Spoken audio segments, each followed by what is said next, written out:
Hello and welcome! My name is Heather, I'm a registered professional counselor, and we're gonna watch Love is Blind Season 2. Cake. Oh, I love cake too. It's really I'm good. totally craving cake now. These are things that, like, if we were dating for 3 weeks, we probably would have stopped. Because we would have differing opinions. Do you think something's happened that we would have stopped dating? No, not stop dating. It's possible that they're both feeling a lot of stress and pressure from the wedding, especially with the wedding dates getting closer. They're also dealing with the stress of wedding planning, and so it tends to exacerbate our feelings of anxiety, and perhaps that's what the both of them are experiencing. And I can see how these feelings of stress can be triggering the anxiety in Danielle, and that's why she wants to have these types of conversations, because she's trying to figure out whether or not they should get married. Maybe it's the way that she's wording the conversation or starting the conversation, because she just basically said that if they were to be dating normally and if these issues keep coming up, then they wouldn't keep dating. Maybe that's not exactly what she meant, because she did correct herself afterwards. I had the same reaction as Nick, where it's like, oh, like we would have just broken up after a few weeks, because now Nick is starting to get defensive or confused or maybe offended the fact that she said she would have just left him if they weren't on the experiment, because that's essentially what it sounds like. Also, just a reminder that everything I'm mentioning in these videos are complete speculation. I am not in a counseling session with these characters. I don't know them personally. It's not ethical to diagnose them from afar. The point of these videos is to use examples from the show to be able to talk about relationship concepts, psychology theories, and also communication styles and how we can improve them in our own lives. I had plans for weeks to go somewhere that all my friends from out of town were going to be at. Mm-hmm. And you're upset that I went. I was not upset that you went. You were kind of upset that I went. That's not true. Now Danielle is trying to make assumptions for how he was feeling, even though he's saying that, no, that's not how I felt, that's not even what I said. And she's trying to almost convince him of like, yep, that's what it looked like, so therefore it is, or that's how I interpreted it, so that has to be true. And this conversation kind of stems from the previous conversation that they had at Danielle's apartment, which is her social life. You know, she did say that she likes to have friends over, she's very social, and it could just be the fact that they're both in very different stages in their life. From my understanding, Danielle had plans over the weekend and she decided to go because they planned it months in advance, and she perceived that Nick was really upset about it, and he said that he's not. So, I mean, it's possible that he wasn't upset about it. It seems like she's trying to say that he was being passive-aggressive about how he's feeling, or he wasn't being direct about how he's feeling. Maybe it's true, because again, we don't see it, we don't have footage of that, so maybe he was being passive-aggressive, or maybe he was giving off a vibe that he was not happy that she left. But it seems like he's saying that he wasn't feeling that way at all, but she's almost ignoring the fact that he's saying that he didn't feel that way, or ignoring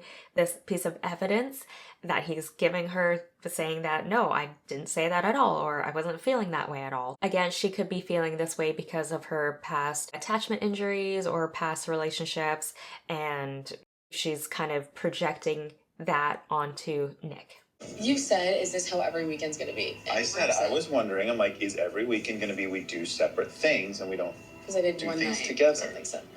They were just eating cake and now they're getting into an argument. That just happened so quickly. So this could be an example of a cognitive distortion called mind reading. Basically, she's just trying to make assumptions as to how Nick was feeling or his thought process behind their conversation before, and she's completely ignoring what he's saying right now, which is that he's said that he never said any of those things. That's not how he felt. It's definitely a trap that a lot of couples can get into. We think our partner is thinking or feeling a certain way without asking them directly. So we kind of just make these assumptions, and it can kind of spiral out of control in terms of our thoughts. It could lead to rumination.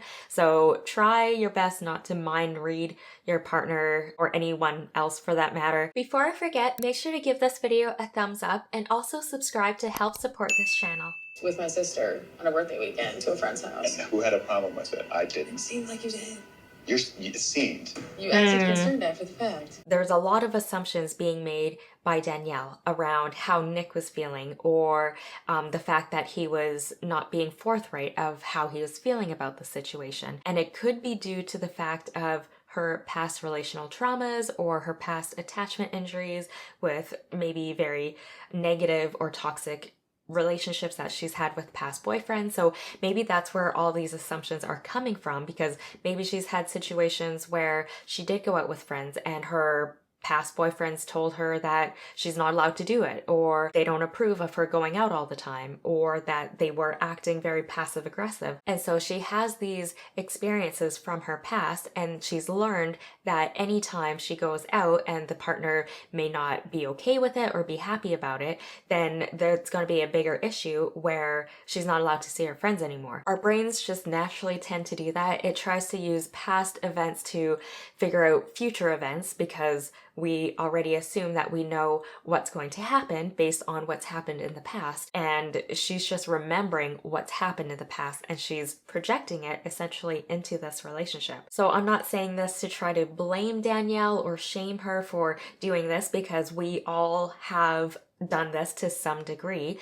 And what can be helpful is going to therapy again, so you work on your emotional baggage from the past, and that way it doesn't taint your current relationship. Like your view of what happened or happens in a conversation, or You backtrack. Like you're not. The things that you're saying now are not the same exact things that you're saying. Like, what was I saying earlier that I haven't said now? When couples get into these types of disagreements where it's like, you said this, no I didn't, or I said this, no I don't remember that at all, it's called dissociative amnesia, which is that when there are two people in conflict, they have very different memories of the same event. And this essentially happens because of the individual's outlook on the situation, their emotions during the event, how they reminisce or remember the event. And it also can be because they want to perceive themselves in a better light compared to their partner. So this does happen. It happens a lot with couples. The key is to avoid falling into this trap of figuring out who was right, or the he said, she said, and try to steer the conversation towards a desired outcome for the both of you. It's not important to try to figure out who was right and who was wrong, because both people can be right. Both people have their own perceptions of what happened to the situation, and it can be right because of all the things that I said earlier. What's important is to figure out what the solution is now and focus on that. What about you? Have you had these types of conversations with your partner?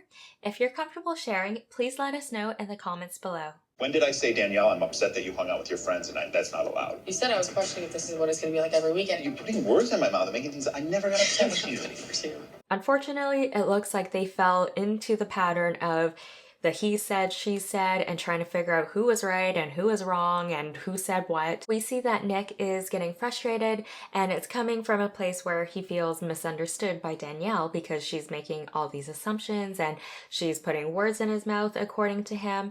And so in return, he's trying to defend himself, because now he feels that she's attacking him. He's trying to make it very clear that I never said any of these things, and it could be a good way to, again, provide evidence to the other person, so they realize like, oh, okay, well, this might not be the reality that I was thinking of.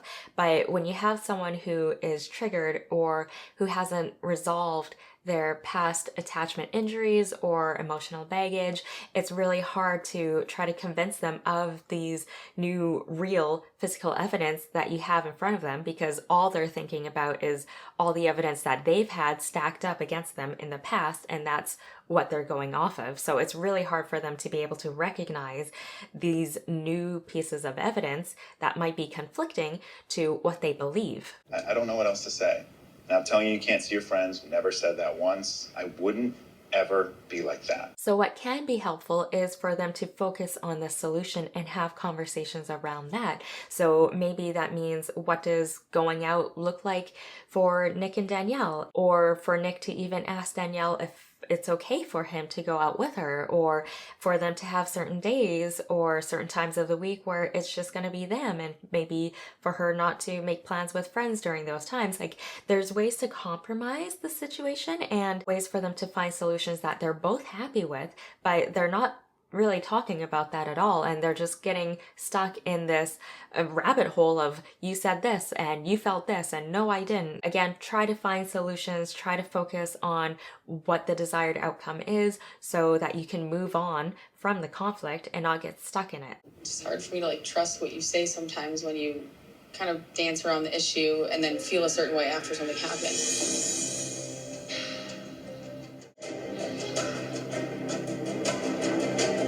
So Danielle is definitely trying to put her own interpretations or meaning behind what the event was or their past conversations, and maybe it could be a way of her trying to self-sabotage, or maybe it's a way for her to try to find more faults within the relationship, and that's why these types of arguments keep coming up. Again, just for her to find more evidence that this relationship isn't going to work out because we keep fighting and there's more conflict. And she's going to go back and she's going to think about her past experiences with her other boyfriends or other relationships, and she's trying to kind of project those onto Nick. Now, the initial disagreement is getting blown out of proportion, and they're thinking that, oh, we need to figure all this out before we can get married. I can imagine that both of them are feeling high levels of stress and anxiety and frustration, and they feel that nothing's getting resolved, or they feel that there's always going to be